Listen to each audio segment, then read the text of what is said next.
Welcome back to my channel, or welcome if you're new. My name is Shakina, and today we are going to talk all about the top 9 things students get in trouble for in the dorms. Now, how do I know all this? I worked in the college atmosphere for over 12 years, and for the majority of those years, I worked as a professional staff member living in the dorms, supervising the RAs and the front desk staff. I also worked with students on leadership opportunities, room movements, conduct issues, and just general things about living in the dorms. Today, I want to share with you my top 9 reasons that I saw students getting in trouble in the dorms. These are all things that are completely avoidable, but your student has to do their part to make it happen. I'm going to provide you with what those most common items students get in trouble for are, and then provide you some tips and reasons why students get caught. So let's go ahead and jump on in with reason number 1 students get in trouble in the dorms is drinking in the dorms. Now, regardless if your student is living in the dorms on a campus that is dry or wet, they can get in trouble. Now, a dry campus means there's no alcohol allowed in the dorms whatsoever, even if a student is of drinking age. Now, a wet campus is one that allows drinking in the dorms if a student is of the drinking age. Now, there's not too many of those in the US, but the ones that do have a wet campus, there's very strict policies about your student, if they're underage, being around alcohol, whether it's sealed or not, or being in the presence of others drinking. It's just not allowed. Students can also be in trouble or get documented if they're around drinking on a dry or wet campus. So on a wet campus, if your student is just hanging out with friends who are all of age, they're 21 and up, and they're drinking, your student's not, they can still get documented because they are in a policy violation of being underage and being around the alcohol. It's a tricky situation, but it's important for your student, regardless, to read their dorm policy guide prior to moving in to find out what these policies are and how to appropriately follow them. Now let's talk about how students get in trouble for alcohol in the dorms. Number 1 reason is students getting too intoxicated and not knowing their limits. This often happens when students either A, come back to the building and they are just not able to take care of themselves, they're not walking straight, they're not speaking coherently, it's obvious something's off. Typically, front desk staff or RAs will get a hold of RAs and professional staff to evaluate the situation, see if your student is actually okay to take care of themselves, if they could potentially, depending on the policy, be released to somebody like a roommate or a friend to take care of them, or if they actually need medical help, which happens way more often than you think, and we'll get them transported to the hospital. Now, that is extreme, but it does happen. Students are testing their limits. Maybe they've never experienced drinking before or had the freedom to drink as much as they want, or other factors can be in play of not knowing what goes into their drinks or their drinks being laced with something. It happens, unfortunately, so that's something that often happens. As well as students often get caught from drinking by being sick in the dorm bathrooms. And I'm talking the amount of people that my RAs or myself have found hugging a toilet because they're vomiting, or laying on the bathroom floor, laying in the shower trying to sober up. The number is massive. It's, people get sick. It does not do well for your body. Alcohol does not agree with everybody. Too much alcohol does not agree with anybody. So that is one way students get caught. Now, a normal also experience students will have of getting caught with alcohol in the dorms is if they are in a room drinking or in the presence of others drinking. Here's the most common ways they'll get caught. 1, students get way too loud, whether that is having too many people in the room, because there are also policies about that, which we'll chat about later, or it is them shouting drinking songs like shots, shots, shots, shots, other drinking songs. It can be the smells coming from the room of students spilling things, of mixing things. The loudness is the biggest one, and that often when the RAs are doing their rounds or their safety checks, that is what they'll hear. They'll have the smells. It's easy for that to happen. And so my biggest tip for you to tell your student is if they get caught in the dorms consuming alcohol, being in the presence of others drinking alcohol, having possession of alcohol, or being too intoxicated, for them just to be open and honest and compliant. The more honest and compliant they are with the RAs or the professional staff, the better their later meeting with a professional staff for conduct will go. Being honest, being compliant, following directions goes a long way. Lying, being sneaky, trying to hide alcohol, denying it when it's very obvious, it doesn't help. And that will all get reported in the RA's or professional staff report and be brought up later in the conduct meeting. Being honest, truthful, and following directions goes a long way. The second reason students get in trouble in the dorms is smoking or vaping in the dorms. And oh my gosh, students will sometimes be like, we can get away with it. We can smoke in our room, or vape doesn't smell that bad. We can smell it. Staff can smell it. There is no air freshener on earth that smells like a sweet vape. Cigarette, cigar smoke, that's a unique smell. And standing in your dorm room and smoking out the window, A, the room still smells, B, it's obvious, and sometimes people notice you from down below. It happens. Smoking in the room is not safe. Obviously, there is the issue of potential fire hazard. There is the issue of them consuming something that can change their brain chemistry and make them do other activities. It's just not a safe situation. As well as something that often happens more often than not, and this truly happens a lot with students who vape, and they will always say, we didn't think this could happen. We didn't think it would happen. Setting off the fire alarm. Every time the fire alarm goes off, the entire building has to evacuate. And the great thing about the dorm fire safety systems is it tells you exactly what dorm room set off the alarm. So the professional staff and the firefighters are able to respond to that room and figure out what caused it. Is it a true active fire? Was a student smoking?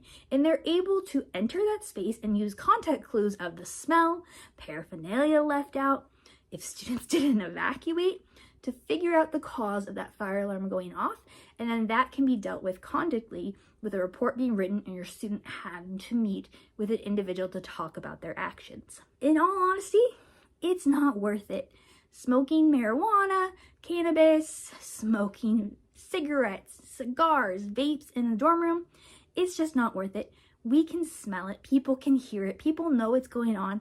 At some point, sooner or later, your student will get caught. It's just not worth it. I will say if your student is smoking and they try to cover up with an aerosol spray, Febreze, it's just adding to the smell. It's not taking away the smell. And so when a student opens a door and it smells like cannabis and Febreze, it just adds to that sensory, evidence of, hey, this is what they're doing. So it's not taking away the smell. It just adds to the stank. It's just not worth it. Going off of this, reason number 3, not evacuating during a fire alarm. This was one of my biggest pet peeves as professional staff because the fire alarms themselves are so loud you swear sometimes they're shaking the building. Many times newer fire systems even yell at you and tell you that the fire alarm is going off and that you need to evacuate. There's also systems in place for students that have hearing impairments that can be done where it will shake their bed or flash the lights in their room, so those students know to evacuate as well. But many times students will choose just not to evacuate. Sometimes it's they're the cause of the reason the building's fire alarm go off, and they're trying to avoid responsibility, even though fire and professional staff have to go to that room. Sometimes they're in the shower, they just don't want to get out. They need to get out. Sometimes they're sleeping, don't want to be disturbed, taking a test, exam. It doesn't matter the reason, your student has to evacuate the building and they can be held responsible for not evacuating. And depending on the school or the state, there's gonna be some pretty hefty consequences for not evacuating the building. So my recommendations, anytime your student goes to shower in the dorms, they should bring a bathrobe with them. They wanna know that they hopefully already have shower shoes on, so flip-flops or some sort of shoes, and have a bathrobe with them so that if they have to evacuate while they're taking a shower, they can go and they're not naked outside the dorm. Now, oftentimes, if they connect with an RA or professional staff as they're evacuating, depending on the school, they'll have a protocol of getting the individuals who are in the shower to be able to stand in another building or be able to come back in first so they can finish their shower and not be freezing cold since they're usually fully wet. they'll work with you on that. Now, just sleeping in the dorm and not wanting to get up in the middle of something, it doesn't matter. You have to evacuate. And sometimes, depending on the school, there's a protocol of walking through the building prior to allowing students back in. So it's really easy to get caught when the entire building is quiet, the fire alarm gets disengaged, and then you hear voices. I've caught so many students of me just walking to go to the room that caused the situation, and along the way I find multiple students who are just chilling, didn't care, de-gaffed, and now they have conduct issues because they didn't evacuate, which, depending on the school, like I said, could be a bigger issue with the school or sometimes even the state. Now, the most common ways students do set off the fire alarm is smoking in their room, vaping in their room, burning food. Burning food's a big one. Please teach your student how to use the microwave appropriately, how to put water in Easy Mac to cook it. Teach them how to use a microwave. Burning hair. I have seen it where students have literally taken gorgeous curly hair and have flattened it straight, standing right under the smoke detector, and they're burning it. That'll set it off. Or aerosol sprays or other sprays. So Febreze or air fresheners, and they spray it up into the room. For most dorms, their fire detectors are actually particle detectors. So they're more sensitive than an at-home fire system that just smells smoke.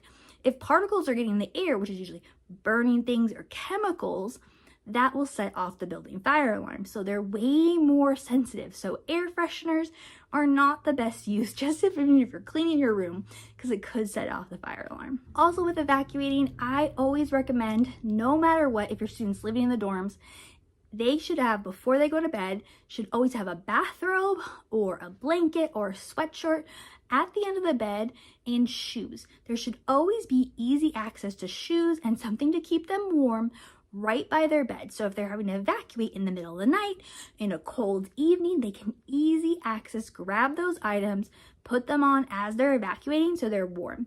For many schools, evacuation sites are actually outside. Sometimes, depending on the weather, snow, rain, there's protocols to let students into a different building to hang out, but oftentimes with fire alarms, students are hanging out outside, and depending on the reason for the fire alarm, they can be standing outside for 20, 30, 40, 50 minutes, and it's gonna be cold. It's the middle of the night, regardless of where you live. It's nice to have shoes ready to go. It's nice to have a jacket or a sweatshirt, a blankie, and their key and ID ready so they can easily grab those items and evacuate safely. Now, reason number 4 students often get in trouble is having too many people in their dorm room. Yes, there is a limit on this. Depending on the school, there is a state or local fire marshal who sets this limit of how many people can be in a dorm room. Now, depending on the size of the dorm room, it's often somewhere between 5 to 8 people at max capacity for a dorm room. And really, this is enforced because we need people to be safe. If there's too many people crammed into a dorm room and an emergency happens, the probability of them all exiting safely and getting out of that situation is unlikely. It goes down with the more people that are in the room. And since this is typically something that's set by the state or local fire marshal, it's not something the school can control. They can't just say, oh yeah, no, you can have more people in the room. It has to be followed, it has to be enforced for student safety. Now, oftentimes this is a policy that students may be documented for because either A, it's the beginning of the school year and they're all trying to be sociable and just meet people. If it's happening and the dorm room's getting too busy with people, go to the lounge. Students just go to the lounge and hang out. Don't have a ton of people in the room. Don't break that rule and get documented for it. It's a silly, easy thing to get documented for. There's not usually huge consequences, but it's just not worth it.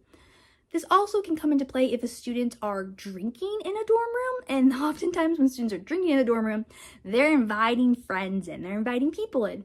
And the more people in the room, the louder it gets, and the easier it is for the RAs to be doing safety checks, or for a noise complaint to come in, and staff have to knock on the door, and the door gets open and there's 25 people in a dorm room. I have seen it, and I'm like, there's not even seating room for all of you. Why are you in here? Like, it's way too stuffy, it's way too smelly, what in the world? But it's an easy thing to get documented for, but it's also an easy thing to avoid. So something for your student to know about, think about, and be aware about. All right, number 5 is having things in their room they should not have because they're considered a fire hazard. Now, as I said earlier, before a student moves in, they should always read the policy guide for their housing because that's going to tell them everything they can't have. Most common items students cannot have. Candles. Candles are a big thing, or any open flame situation. Sometimes it's wax melts, oftentimes plug-in air fresheners because those things like to catch on fire. They're super dangerous. Plug-in air fresheners are a no-go. It could be certain appliances. It could be certain items like when those hoverboards were super popular, many schools did not allow them because when they charge, they explode. Big fire hazard. So it's important for students to make sure that they read that policy guide and not have these items. Now, typically, these are not items that students are just willy-nilly getting in trouble for. Also, depending on the school and the state policy, students may not be allowed to have flags, hanging banners, or things hanging from their ceiling. It all just depends on the school and the state. For example, when I lived in New York and worked in upstate New York, students were not allowed to have anything on the ceiling or within 12 inches of the ceiling, and that was per the state fire marshal. In California, you're not allowed to have anything on the ceiling at all, and you're typically not allowed to have flags because anything that is burning, that is high up, it will fall as it's burning and will burn the humans who are trying to escape. And there have been documented fires of dorm buildings where that has happened and severely created injuries for individuals. And so that's why it's pretty much enforced in most dorms. Now, oftentimes students are documented for these items because either their door was open and their RA walked by, the RAs came for a different reason, alcohol, drugs, whatever, and then they saw these items, but also safety checks that happen at breaks. So for most schools, when the dorms close for different breaks, or it's a holiday break, the RAs are required to go through every single room and do a visual inspection. Now, typically the RAs are confirming that the window is closed and locked, so safety, also keeping the weather from coming in, making sure there's nothing on fire or a massive fire hazard, and then also reporting back any items that shouldn't be in the room. Now, I can tell you we have caught, and unfortunately caught, so many items students shouldn't have. Students will leave out alcohol bottles, which may be against policy at the school. They'll leave out candles. They'll leave out bullets for guns. They'll leave out guns. Long super K-bar knives where you're like, why do you have this? It's amazing what students leave out even when it's advertised that people are going to be coming to check your room. The goal of the RAs coming is to check to make sure your room is safe and locked up for break. Lights are off, we're saving energy, windows locked and closed. But they stumble upon so many items. And a big one in here that I want to tell you to remind your student of is if they're going to have alcohol in their dorm when they're not supposed to, and then they put it in their recycling bin before break, ensure that they empty the recycling bin. I cannot tell you how many times myself or my RAs would walk into a room and the recycling bin would be right next to the door, full of alcohol cans or bottles. Automatic write-up. And it's so silly. It's so easy the students could have disposed of it.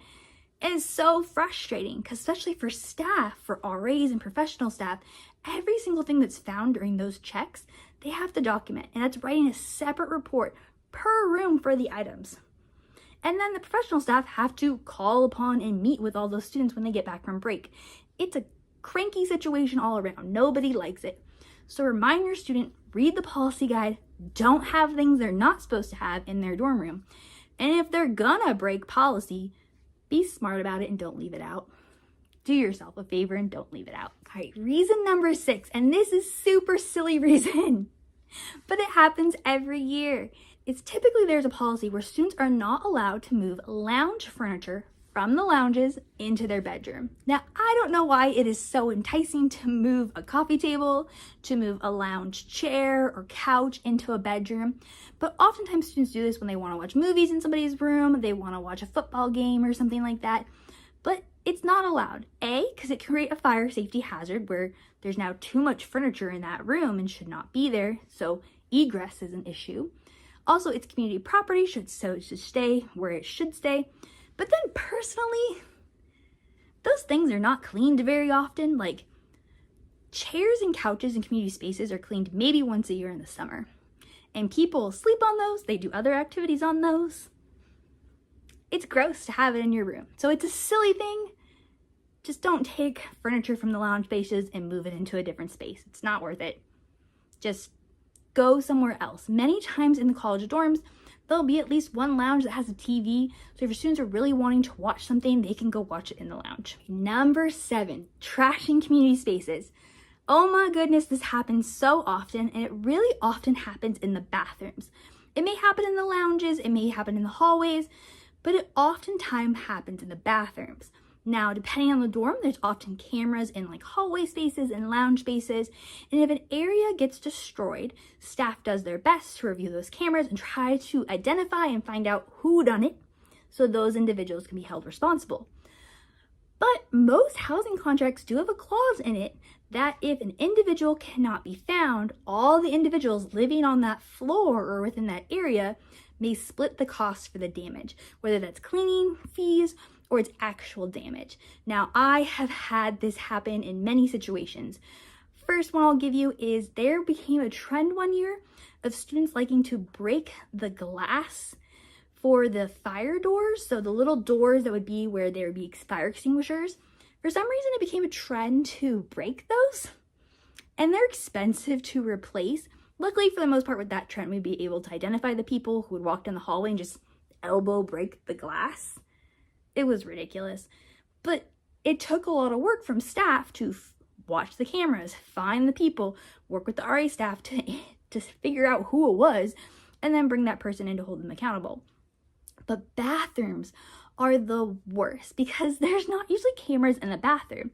There's often cameras that show students going in and out of the bathroom. They'll show RAs when they check the bathrooms on their rounds or their community safety checks. And so it's all deducing who went in the bathroom between a time period of when the RAs last checked it and then when it was found. And it can be a whodunit game. And I have seen students trash all over the bathroom. That's one thing. Spitting bodily fluids all over the bathroom. Gross, terrible. But I have seen it where students have literally broken the mirrors, torn the paper towel holders or the hand dryers off the walls. And my favorite one year, the 4th floor of one of my buildings that I supervised loved breaking the toilets off the wall. You heard that right, the toilets, which then creates a flooding problem for that bathroom and the bathroom that was below it. It was lovely, terrible, lovely. And so unfortunately, sometimes these are realities, things that happen. And so I recommend for you talking to your student about 2 things. 1, respect community space and not be a butt face and destroy it. Like, respect the community space. Don't destroy things that are not yours. Not okay. Doesn't matter that you pay to use the bathroom. Don't destroy it. And number 2, they can confidentially come forward to staff if they know who did it. If they're seeing somebody brag about it, if they know for sure somebody that did it, they witnessed it, go report it. Because it is so much better for the individual or individuals who created the damage to be held accountable for their actions and pay for that damage and cleanup fee versus everybody having to clean it, like pay for it and clean it up. It's unfair. It's unfair for those who live in the community. It's unfair for the custodial and the maintenance staff who now have to deal with that hot mess, for the professional staff and RAs that have to deal with it and deal with a lot of unhappy people because that area got destroyed. And I have had it at different schools where we literally have closed off bathrooms before. We've had to close them off because it was so destroyed that night that we had to wait till maintenance and custodial could come in the next day to deal with it. We've had to close it off for a week because the damage was so bad that students had to go to a different floor to go potty. And that sucks. When you got pee in the middle of the night and you now need to go walk up the stairs to go to a different floor to go potty, it's not okay. So this is a common thing that happens. It's something to be prepared for because you might see a bill from it, but really encourage your students, be a respectful member of the community, and you can confidentially report if you know who did it. So be the superstar, report who did the damage. All right, tip number 8, not respecting quiet hours. Now, every single college has its own version of quiet hours, and these are community hours where we ask that students be respectful of one another.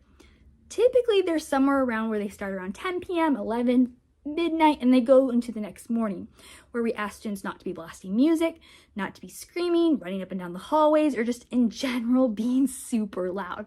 We want to be respectful for those who are trying to sleep or those who are trying to do homework and study. Now, students can get documented for this. Typically, most schools have a policy where they try to give you a warning. Like if a room is being super duper loud, the RAs will come by, give them a warning, tell them to knock it off, quiet down, and then if they have to come back again, then they're documenting them for the policy violation, and that gets reported upwards. Just be respectful, be a respectful community member, remind your student of that.